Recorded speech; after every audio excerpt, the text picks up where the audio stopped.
Year's coming up next. We'll see you at 11 o'clock. Tonight, blinding snow, icy roads, and high winds heading into New Year's Eve. New images coming in. Heavy snow from Michigan to New York. A total whiteout. Up to 4 feet of snow possible in some areas by Friday. Winds gusting up to 50 miles per hour. Ginger Z with a forecast for New Year's Eve. A dramatic escalation in tensions between the U.S. and Venezuela. New reports suggesting a CIA drone strike was behind an attack on a port facility inside Venezuela. President Trump sharing few details about the operation. The news coming amid the latest strike on an alleged drug boat in the Eastern Pacific. New England Patriot star Stefon Diggs now facing charges of strangulation and assault. His attorney denying the allegations. Tonight, the new CDC report showing flu cases surging nationwide. Record cases reported in New York. Many linked to a new variant. What that means for the current flu vaccine. Tonight, the granddaughter of President John F. Kennedy and daughter of Caroline Kennedy has died. Tatiana Schlossberg's emotional battle with a rare form of leukemia. New York City police on high alert. Tight security in place with about 1 million people expected to crowd into Times Square, counting down to the new year.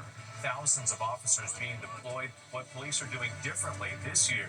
The deadly discovery on Mount Baldy, the bodies of 3 hikers. Authorities initially unable to reach them because of high winds.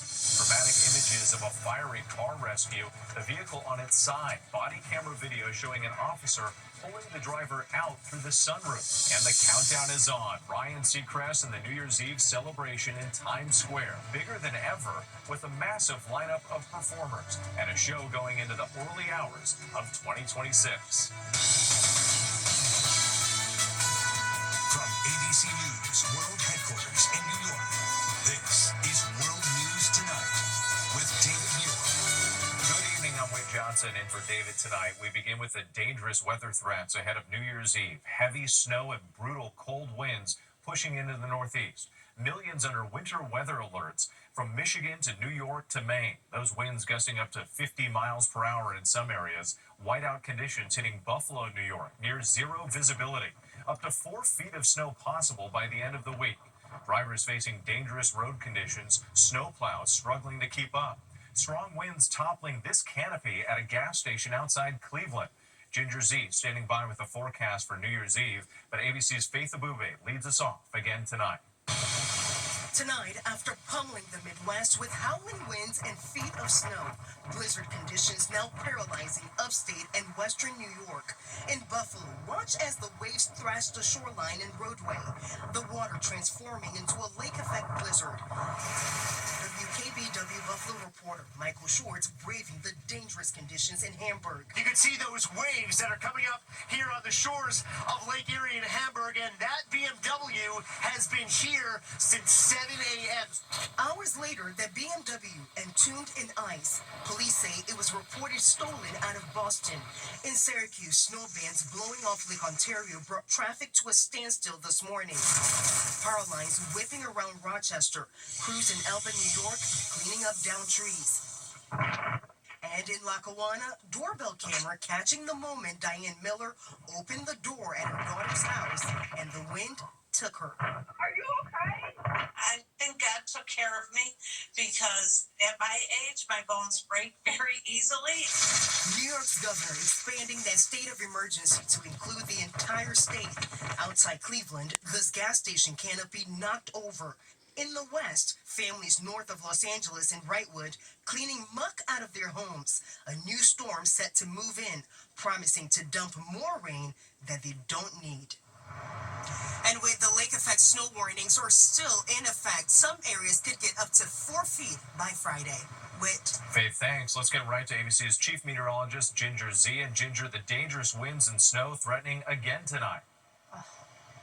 Yes, Whit. Syracuse, New York had 19.3 inches of snow today. That's not just a daily record, but the most snow they've had in one day in nearly 34 years. And there's more where that came from. Those winter storm warnings and lake effect snow warnings are up. We still have a few of these wind advisories for Boston till 1 a.m., for example. Then let's see how it kind of tracks through. There's another little system that's going to then have lake enhancement on New Year's Eve, the evening, as everybody's headed to their destinations from Chicago along 80 over to Cleveland. You might have some problems. 90. Certainly Buffalo to Erie. You'll want to watch that the next couple days because we're going to end up with the Tug Hill Plateau, additional 2+ feet. And a quick look at the New Year's Eve forecast. 32 for the temp as that ball drops in New York City. A few flurries, and on the West Coast, a big pattern change with the rains coming back, the flood watches for LA. All right, fingers crossed for New Year's Eve. Ginger, we appreciate it. We move on now to the escalating tensions between the U.S. and Venezuela, and new reports tonight that a CIA drone strike was behind an attack on a port facility inside Venezuela. President Trump sharing few details about the operation, but it comes as the U.S. military carried out another deadly strike on an alleged drug boat in the Eastern Pacific. Here's ABC's senior White House correspondent, Selena Wang. Tonight, a dramatic escalation in the U.S. pressure campaign against Venezuela involving the country's top spy agency. The CIA reportedly carrying out a drone strike on a dock allegedly used by the gang Tren de Aragua to transport drugs overseas. According to the New York Times and CNN, they reported no one was on the dock or killed during the attack last week. Overnight, the president sharing new details about the operation. There was a major explosion in the dock area where they load the boats up with drugs. They load the boats up with drugs, so we hit all the boats, and now we hit the area. It's the implementation area. That's where they implement, and that is no longer around. In fact, President Trump himself first revealed the strike, the first known U.S. operation inside Venezuela, in a radio interview last week. They have a big plant or a big facility where they send where the ships come from. 2 nights ago, we knocked that out. So we hit them very hard. Tonight, the CIA declining to comment on the attack. The whole idea of using the CIA here means that the president doesn't have to go up to Capitol Hill and ask for the use of military force. This as U.S. operations against Venezuela enter a new phase. The U.S. has launched at least 30 strikes against alleged drug boats in the Caribbean and Pacific Ocean. Overnight, the military sharing this video of a missile strike on one of those boats in the Eastern Pacific, killing 2, bringing the death toll to 107 people. The U.S. has yet to provide any evidence to prove those killed were smuggling drugs or posed an imminent threat to the United States. Selena Wang joining us now from West Palm Beach, where President Trump is spending the holidays. And Selena, there's also news tonight on negotiations for a potential peace plan in Ukraine. That's right, Whit, and President Zelensky was just here at Mar-a-Lago meeting with President Trump, and he's telling reporters tonight that he's discussing the possibility of American troops on the ground in Ukraine alongside forces from other countries as part of Ukraine's security guarantee. Now, that's to prevent Vladimir Putin from invading again. But tonight, so far, no word from the White House on Trump's position on this. President Trump has previously said that there would be no U.S. troops deployed to Ukraine. Whit. Okay, Selena, thanks so much. Turning to New England Patriot star Stefon Diggs, now facing charges of strangulation and assault. He's accused of attacking his personal chef over a payment dispute. His attorney denying the allegations. And tonight, how the Patriots are responding as the team gears up for the playoffs. Here's ABC's Andrew Dimber. Tonight, New England Patriots wide receiver Stefon Diggs facing multiple criminal charges stemming from an alleged incident at his home earlier this month. According to the police report, a woman who said she was working as a private chef at Diggs's Dedham, Massachusetts home claims he entered her unlocked bedroom December 2nd after they had been having an ongoing text exchange over money owed to her. She says he subsequently smacked her across the face and then tried to choke her and allegedly threw her onto the bed and said something to the effect of "thought so" before walking out of the room. Authorities now pursuing felony strangulation or suffocation and misdemeanor assault and battery charges against Diggs after police say the victim changed her mind and wanted to go ahead with filing criminal charges. In a statement, Diggs's attorney says in part he categorically denies these allegations because they did not occur, and he looks forward to establishing the truth in a court of law. The 4-time Pro Bowler recently had a baby boy with rap star Cardi B. Meanwhile, the Patriots saying in part, "We support Stefon, and they will cooperate fully with the appropriate authorities and the NFL." With the arraignment in this case is scheduled for January 23rd, but with the Patriots headed to the playoffs and the severity of these allegations, the big question now is, will Diggs, the team's leading wide receiver, be allowed to play? Whit? Andrew Dimber for us tonight. Thank you.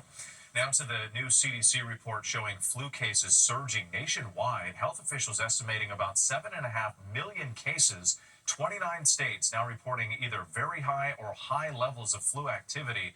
New York State reporting cases in record numbers, many linked to a new variant. And tonight, what that means for the current flu vaccine. Here's ABC's Rhiannon Alley.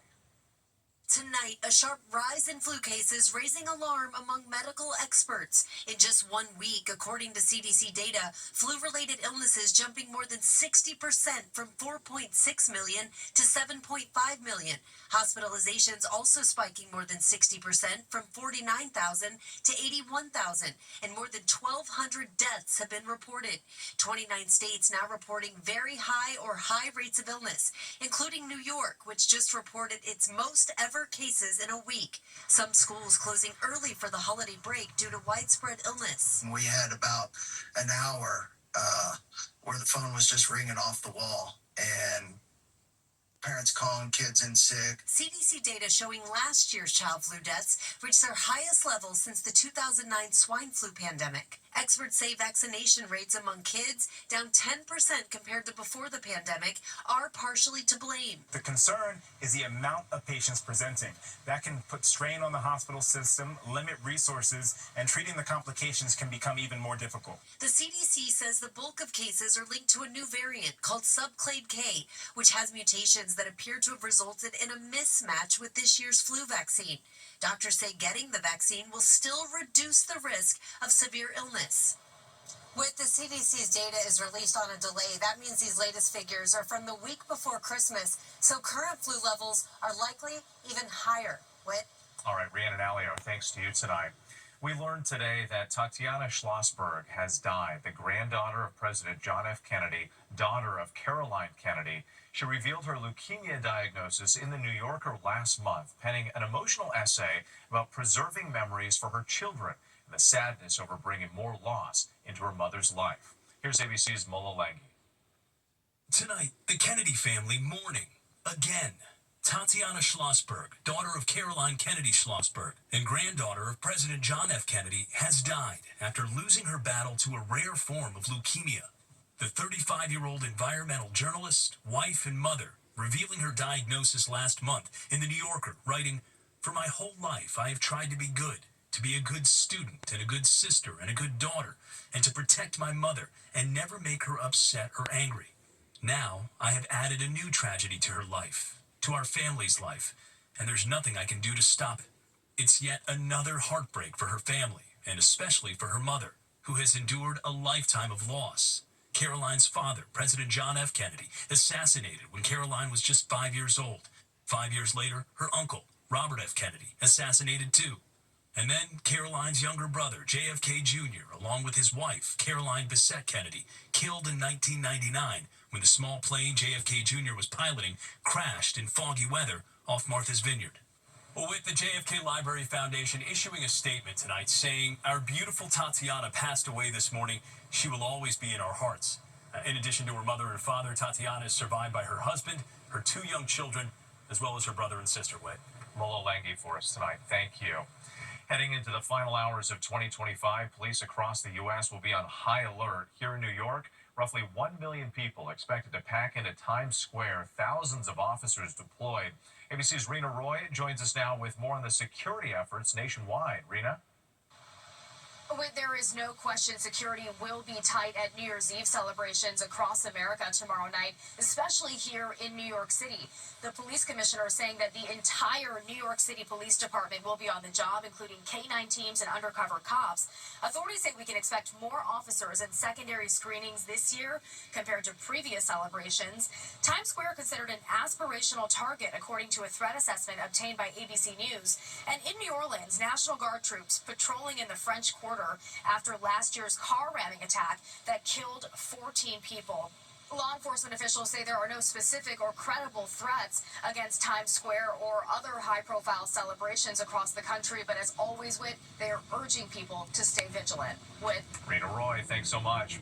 Now to the growing fallout over the renaming of the Kennedy Center. President Trump's name recently added to the building's signage, making it the Trump Kennedy Center. Several artists now canceling upcoming performances in protest, including a jazz group scheduled to perform on New Year's Eve. When we come back, the important recall, nearly 3,000 pounds of ground beef possibly contaminated with E. coli. The news coming in remembering a beloved actor known for his roles in The Wire, Your Honor, and numerous projects with Spike Lee. A fiery freight train derailment in Kentucky forcing the closure of a major highway, and the incredible close call, a car landing on a man's pool house. What happened to the driver? Next night, 3 people have been found dead on Southern California's Mount Baldy. Authorities launching a search after a call about an injured hiker who had fallen 500 feet. They located him and 2 others, but were initially unable to reach them because of severe winds. Late last night, authorities confirming all 3 were dead. Authorities now closing the mountain to all hiking through Thursday. A daring rescue outside Youngstown, Ohio. Officers racing to save a man trapped inside this burning car. The man was badly hurt and told the officers he could not move. An officer dragging him out. No one else was in the car. When we come back, dozens of freight cars derail in Kentucky. Why officials are monitoring air quality now. And the terrifying close call for a homeowner when a car goes flying into his pool house. Now, authorities in rural southwestern Kentucky are monitoring air quality after 31 cars from a freight train derailed. One of the cars carrying molten sulfur caught fire. No one was hurt, but authorities closing part of U.S. Highway 41 near the city of Trenton as a precaution. A homeowner in southern Nevada says he feels lucky to be alive. He says he was about to go into his hot tub when a car driven by a suspected impaired driver came crashing through his backyard wall, landing on the roof and awning of the pool house. The driver thrown from the vehicle and into the pool. The driver survived and was taken to the hospital. An important recall tonight. Mountain West Food Group is recalling nearly 3,000 pounds of ground beef because of possible E. coli contamination. The beef was sold in 1-pound packages labeled Forward Farms grass-fed ground beef. More information on our website. And a passing to note tonight, veteran character actor Isaiah Whitlock Jr., best known for his memorable roles in The Wire, Veep, and Your Honor. His big break came with a guest appearance on Cagney and Lacey in 1987. He also appeared in 6 Spike Lee movies. Isaiah Whitlock Jr. was 71. When we come back, we're counting down to the new year in Times Square, a preview of tomorrow night's celebration that will be like no other. Finally tonight, the final touches on the New Year's Eve celebration. 3, 2, Tonight, we are counting down. New Year's Eve just 1 day away. 1 million people expected to pack into Times Square to watch the ball drop. That ball tested just today. It's the biggest ever, 12.5 feet in diameter, 5,280 handcrafted Waterford crystals and LED lights. And right after midnight, something never done before. The ball will drop again in red, white, and blue lights, spelling out America 250 to usher in America's 250th birthday coming the 4th of July. The party's just getting started. Ryan Seacrest hosting Dick Clark's New Year's Rockin' Eve right here on ABC. Diana Ross, Mariah Carey, Post Malone, 50 Cent, Chappell Roan, and more, all taking the stage. A massive lineup, 42 performers in all, more than 90 songs. It'll be the show's longest ever, 8 hours. Ain't that right, Las Vegas? NFL great Rob Gronkowski, Gronk, helping host 2 from Las Vegas, with Julianne Hough from Dancing with the Stars. And joking on GMA, he hopes she helps him with his dance moves. I'm one of those people that absolutely loves to dance, but I kind of doubt my own dance moves. They're kind of like improvisation type of dances. And I really need someone to teach me some real moves. And with a chance of snow flurries around midnight and temperatures near freezing, Ryan Seacrest revealing the secret behind how he stays warm. I have double thermals. I cut a big hole here so I can get my tie and my shirt on. I have warmers in my boots, warmers in my gloves. The thing is, the mouth, no matter what, all that stuff you do, like the mouth. I've learned after 20-some years, nobody listens to what I'm saying. As long as you're standing there and smiling and pointing, and get the 10 Happy New Year right, and we should be good. It's going to be fun. Can't wait. Dick Clark's New Year's Rockin' Eve with Ryan Seacrest 2026 will air live right here on ABC tomorrow, starting at 8 p.m. Eastern. Have a great night.